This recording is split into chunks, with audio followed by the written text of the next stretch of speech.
Thank you for having us here at OSIsoft. We're really excited. If you haven't heard of us, we're a 37-year-old startup in the Bay Area. We have 20,000 systems worldwide collecting data. Our first customer is in Hawaii, so if you'd like to do a customer visit, come with me. We can go see it together. But the key there is 37 years ago, a PI system would put in a refinery in Hawaii, and that data is being collected. It is powerful, and it's being used, and we never left the customer behind. And the key is we started using the same technology in other industries to provide huge amounts of value. And our journey has been really quite exciting. The excitement starts with the passion of the customer. So the last 37 years, we've built many references where customers in pharmaceuticals, food and beverage, oil and gas, water, have huge savings and take the data and do great things with it. But with the advent of innovation and the challenges we're seeing in the world, 1 trillion sensors, things exploding, people needing this data, and then building machine learning, we sit right foundationally between taking the sensor, bringing it up, empowering people, and then giving it to machine learning advanced analytics. It's a very exciting time for us. And where we see the relationship with SoftBank is helping take on other industries. How do you get data out of other things just outside the industrial space? It's very exciting. So let me show you a little bit about what the PI system does. There's people out there who want data, maybe you, and you have sources of data, pieces of equipment, maybe pumps, that have all sorts of information that you want to see.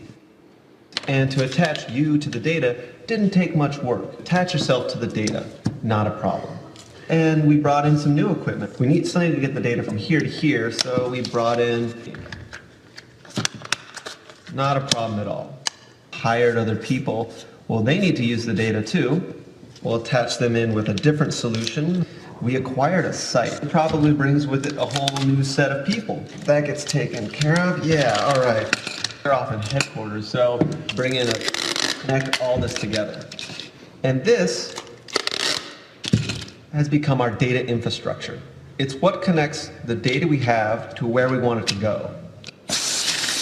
What the PI system does, so you have sources of data, new plants, equipment you've had for years, you've had equipment you bought last month, places where it needs to go, colleagues. The PI system connects to any source of data, to anywhere it needs to go, all from that one place. The PI system specializes in connecting to anything out there that our customers use. So as soon as you bring in a new system, it can get out to where it needs to go immediately. That's PI as an infrastructure. Excellent. Now that you know about the PI system, I'd like to introduce our CEO and founder, Dr. Pat Kennedy.